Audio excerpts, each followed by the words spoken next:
When we talk about reshoring, most people think about jobs, supply chains, or trade policy. But my guest today has seen this issue from a very different angle inside of the Fortune 10 boardrooms where decisions to offshore or reshore actually get made.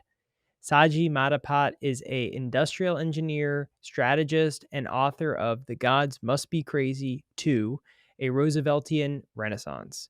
Over the last 30 years, he's advised some of the largest companies in the world, and he's got a unique ability to explain why America's manufacturing base was hollowed out and what it's going to take to rebuild it.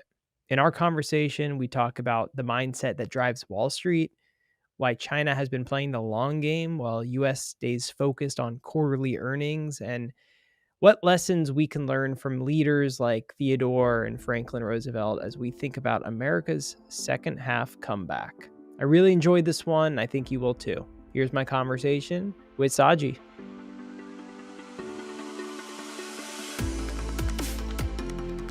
But I will welcome you to the podcast, and I appreciate you being here. Since we are talking about reshoring here, what's your experience in supply chain, particularly in the context of making those financial decisions, whether to offshore or reshore or nearshore, when you've been working with your clients in the past? Maybe I'll give a little bit of bigger picture first. About my background. I'm an industrial engineer, and with the supply chain, strong supply chain background. Then I realized I need to have a little bit of finance to get out of the shop floor. I did my MBA in finance. Started in a way in the project appraisal, especially on the merchant banking, investment banking side of that area. Then there's a pre Y2K times. I came here as a Y2K consultant, and as a fix the Armageddon, then the biggest blunder on business history. I fixed that as a cyber coolie. I came here, and since then I'm working primarily on the CFO suites of solutions, CFO's office of solutions, addressing, looking at some of the main legacy practices, the pain points, and how to address some of, especially in the wake of 2008 economic tsunami. And after that, with all the COVID crisis and all those things, what kind of strategy, how we need to look at it, and how to look forward, from that perspective. Again, I'm coming with a strong supply chain. I'm also APIX certified also, the technically, that's, the whole supply chain principles is built on the APIX practices, So, So, CPI, so yeah. when you're there, in these boardrooms with Mhm. these high level CEOs, and you're making these decisions, whether it's about offshoring, reshoring, or just financial transformation, like what take me behind the scenes. Tell me what those conversations are like.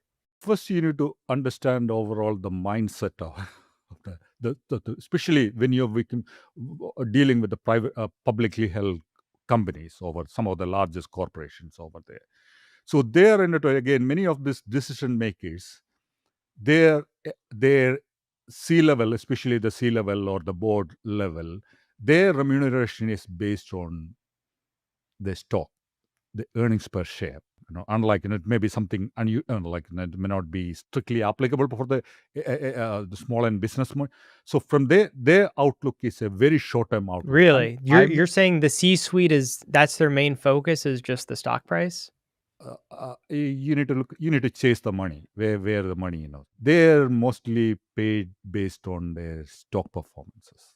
And That's and interesting. if you don't please to the Wall Street in every quarter, they'll be forced out by some, like activity investors, or, some, like, again, that kind of environment. So I may put it Oh this my way: goodness. it is more of a hunter type mentality. So they're looking for the next skill. Every next skill, in that kind of perspective, every next skill comes in the quarterly next, placing to the Wall Street, that kind of mentality. So their outlook is you need to look at an average tenure of many of the C-level folks, including the CEOs, the CFOs, and all the C-suite. Their average tenure in the organization is typically from anywhere from 2 to 5 years. So their objective is to, make sure that, again, they themselves been brought by the board with a mandate, most organization with a mandate for earnings per boost the share prices. To boost the share prices, they need to do the financial engineering. They need to do the share price purchases, like buybacks. Those are the mentality. As a result, unfortunately, especially since 1980s onwards, this is not happening, just today, and it is happening for decades.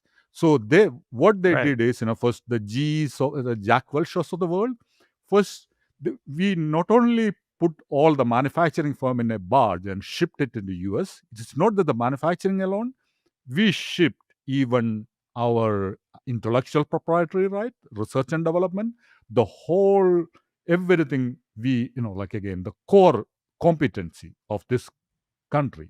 We simply, gift wrapped and shipped it. Again, it's not the Wow. problem. Again, the sweets, like alone, that they're one of the key, immediate beneficiary. It's our political system, both the left and right. No, it makes perfect sense because if they're obsessed with the earnings per share, Uh-huh.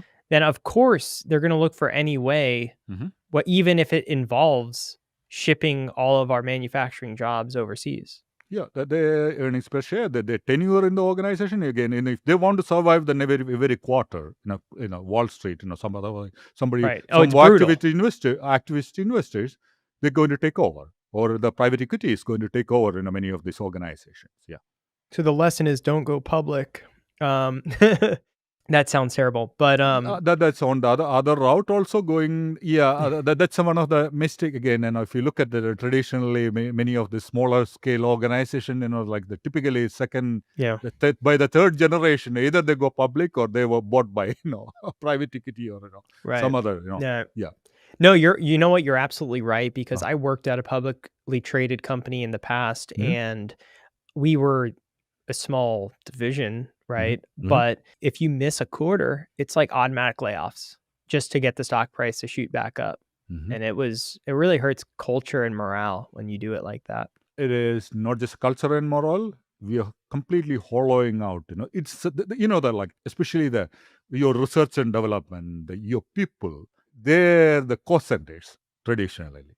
So what we are doing is we are going with this is where again we are going with a completely hunter kind of mentality. We are looking for the next kill versus when you need to look at from a Chinese perspective, they're going from a farmer kind of mentality.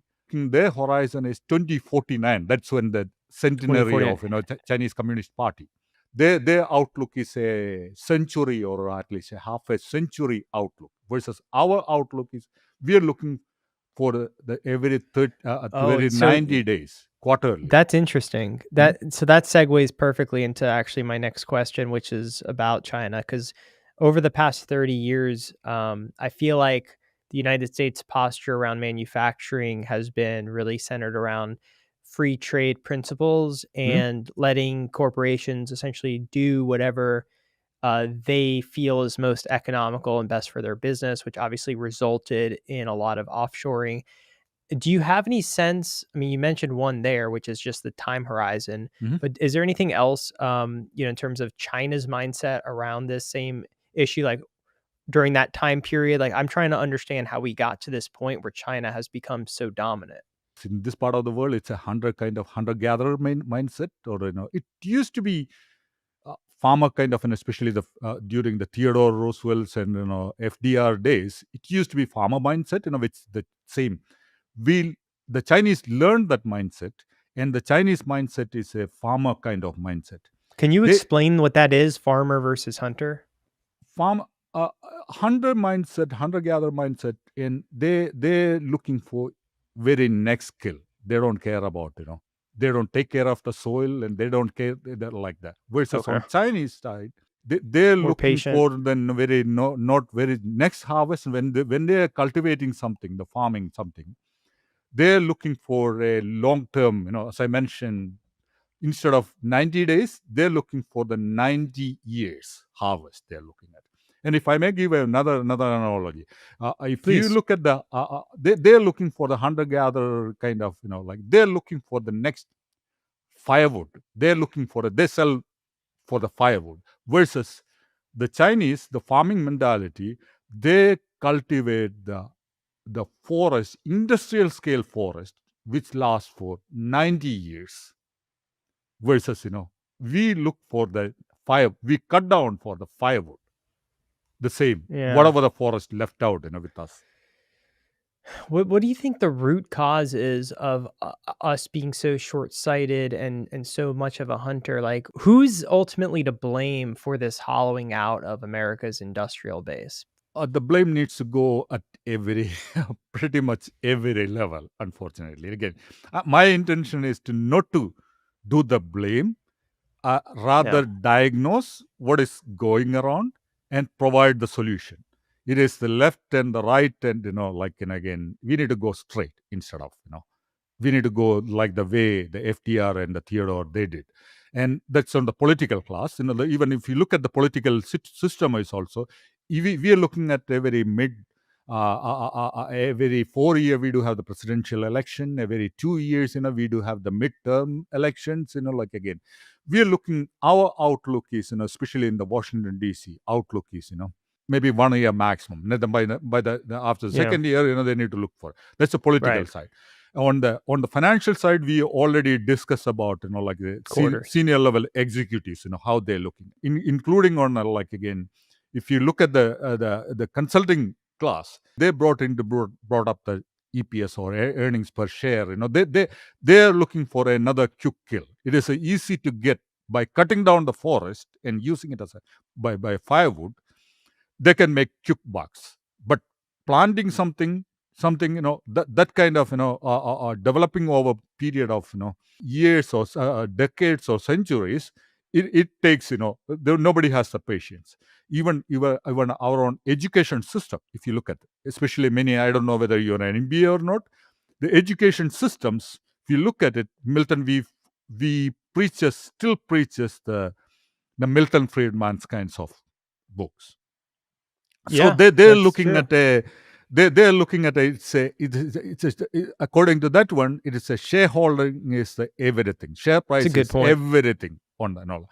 Versus we need to take care of our land. If we don't take care of like the farming land, there is not going to be another kill for after the next hunt. It reminds me of, like, the oil companies when they were, like, dumping oil or dumping sludge in, like, the ocean or whatever to save money because they didn't wanna go, you know, transport it or whatever. I mean, you're not it's nice that you don't want to assign blame. I mean, I want scalps, so I'm different. And if I may add, it maybe it is also not what we are competing, what the system we are in. The system is whole. It's everything is manipulated. Everything you need to understand whom we are competing against. If you look at in the Chinese, like the companies.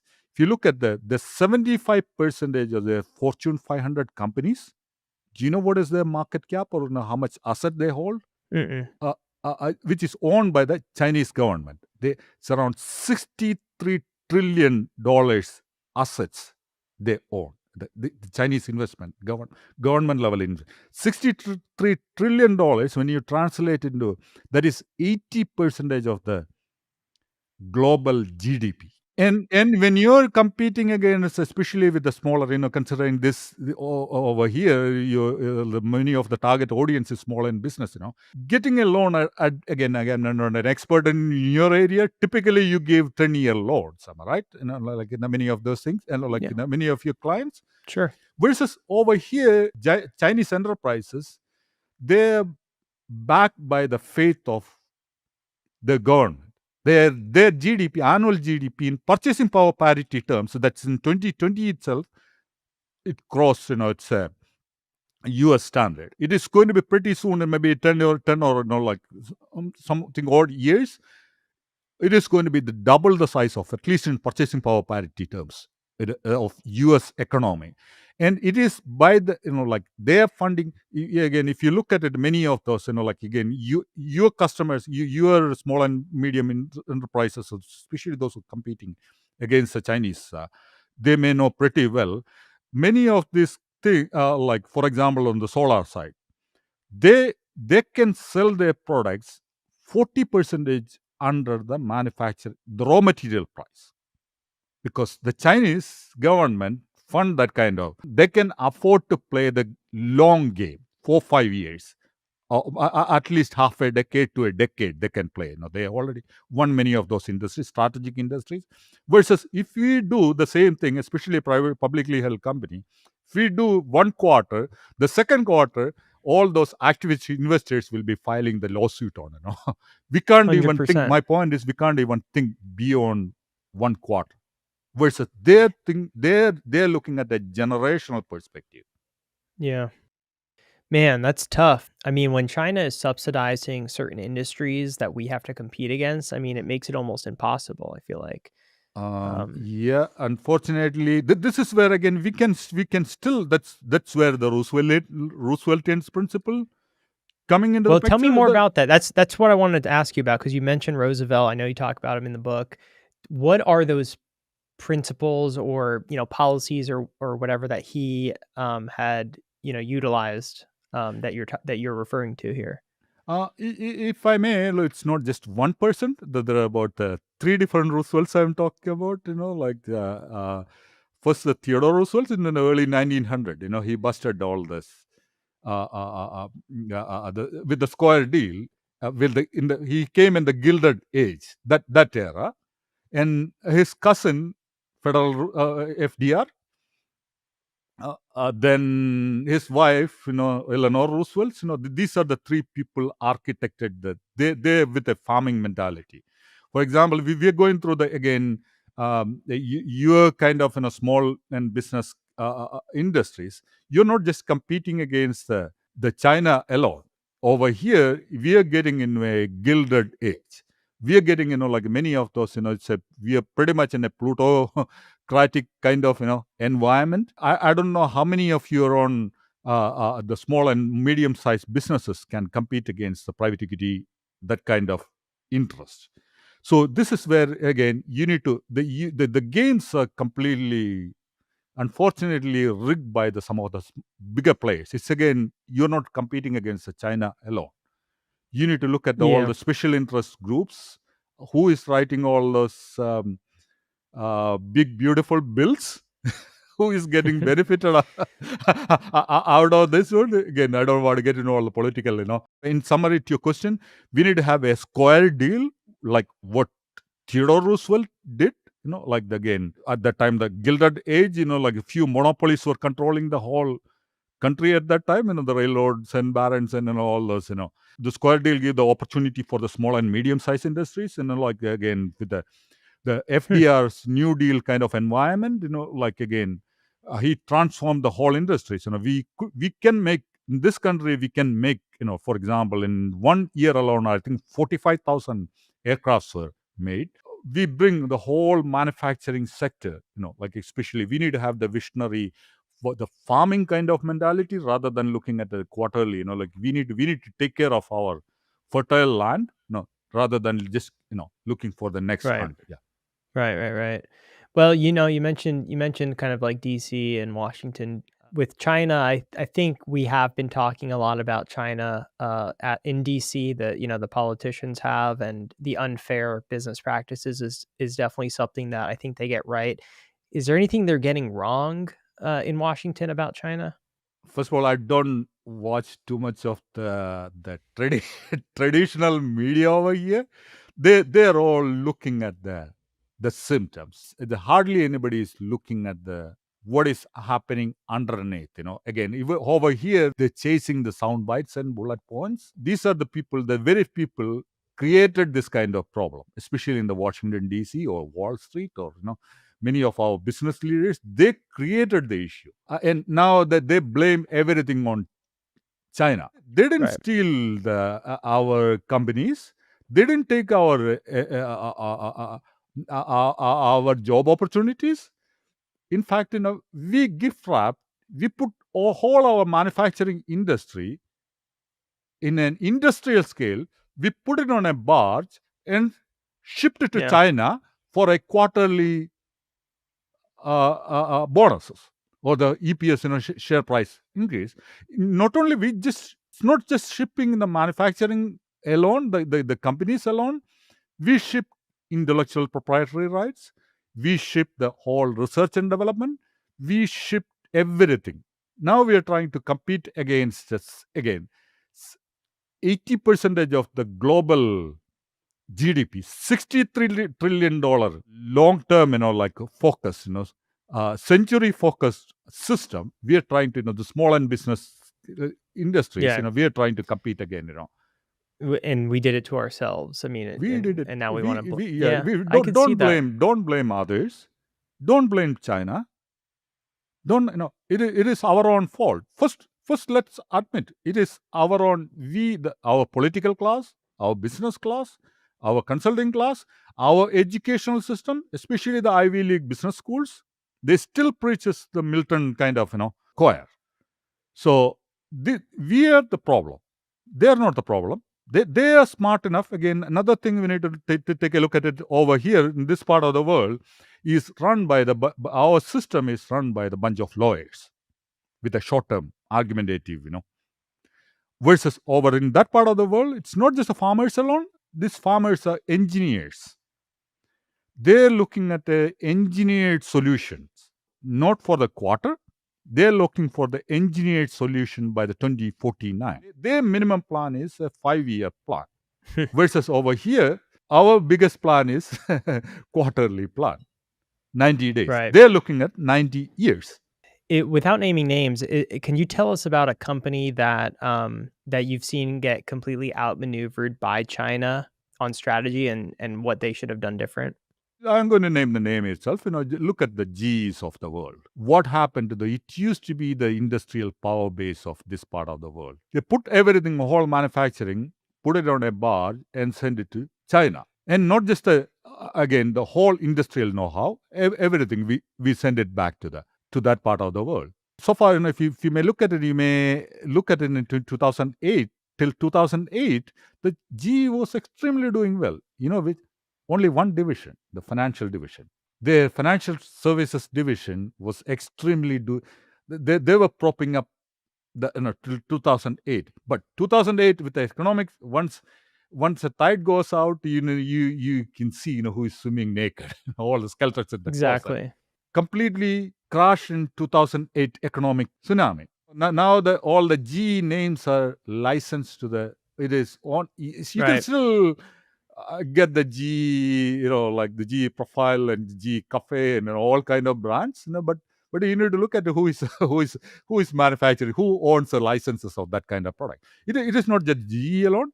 Most industrial companies, in many cases, only just licensing. If you're lucky enough, we own the licensing arrangement with Chinese manufacturing. Yeah.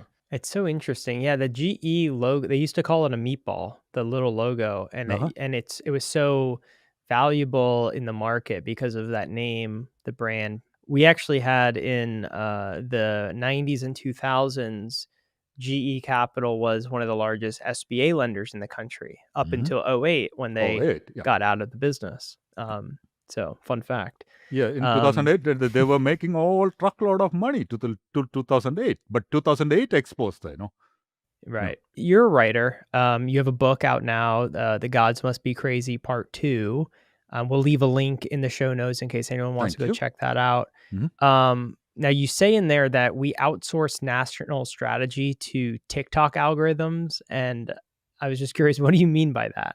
The many decisions are made, like again, since you're into the financial side of, if you look at it, most of the trading, the like Wall Street trading, 75% of the trading is between algorithms and between computer to computer, the trading happening. Many of those algorithms looks at what's happening and what kind of tweet comes on that day, or what kind of the platform which decide who is going to get elected in the presidential election next year. We are living in a Twitter or the TikTok. I mean, say Twitter, referring about the TikTok platform. TikTok platform is one of the major, the presidential, like campaign platform. At least at least last year. Sure. And they can easily manipulate. Vast majority, especially in the youngsters in this part of the world, are addicted to the TikTok. That is their media of getting the news. Well, it's highly addicting. So it is highly, highly addicting, and they can easily manipulate that kind of, algorithms in TikTok. We are just a bunch of, clowns in, watching that kind of, stuff, rather than looking at what is happening underneath, or what is the fundamental issues, rather than we are chasing the hype. That makes sense. You also call this America's halftime. Not the end, but Mhm. the halftime show, I guess. And I'm just curious, like, what gives you hope that we can actually pull off a second half comeback? And what's the first play that we need to run? um, it is we had very similar situation back in about 100 years ago with the Theodore Roosevelt, or as I mentioned, with his square deal, he addressed some of those things. We had a very similar challenging situation, and especially with the Second World War and the economic, depression with the FDR. He turned it around with the Gilded Age. He busted. He brought especially the small and medium scale, enterprise. They are the foundations of this country. Brought it back with the Square Deal. And the same way with the New Deal, we rallied, the whole country rallied, or whether it is a left or right, or, we all rallied straight to the addressing the challenges, whether it is a depression or the Second World War. So we've been here. We don't need to look at another motivational self-help book.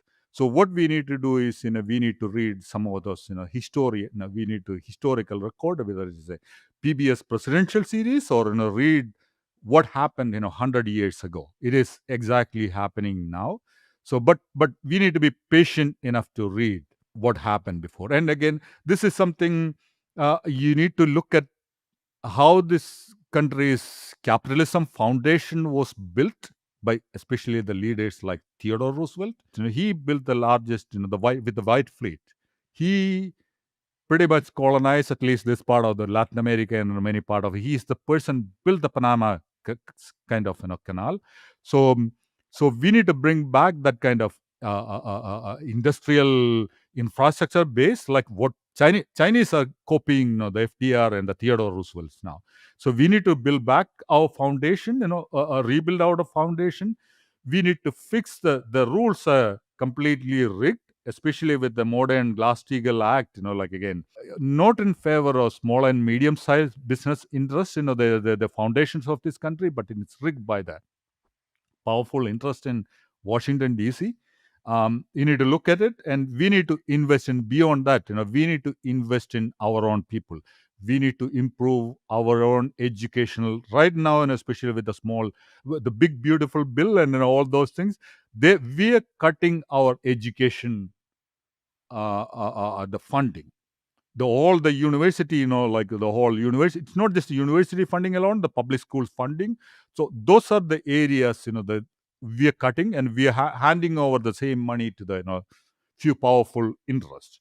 So in summary, we need to rebuild our foundation. We need to fix the rigged games, and we need to invest in our own people. And we need to, beyond that, to do that one, rather than we need to, instead of thinking as the hunter gatherer mindset, we need to think as a farmers. We need to take care of our fertile soil, in the small and business scale industry perspective, or whole the ecosystem around, our industrial base, before it is too late. Excellent wrap up. Thank you. Saji, thank you so much for coming on and sharing your wisdom with us. I appreciate it. Ray, it's truly an honor to be in this platform. And this is, again, this, as I mentioned, your audience is the foundations of our country, the small and medium business. We employed, I think, the vast majority of the people in this part of the world. But unfortunately, this is the industry, especially with the COVID and 2000, and prior to that one with 2008. This is the industry hit really, really hard. And there is very, very few stakeholders, or there the special interest groups in, whether it is in Washington D.C. or Wall Street. They care about this. This is a time I really appreciate everything you're doing on educating. Before it is too late, before at least the whistle is ready to blow, we are getting into the second part of the Right. game. Hopefully, we can play our game well. Awesome. In our I have no term, not doubt. in Chinese terms. Yeah. I have no doubt. Thank you so much. If you're a small business owner who wants a front row seat at the manufacturing renaissance, then hit that subscribe button and follow along.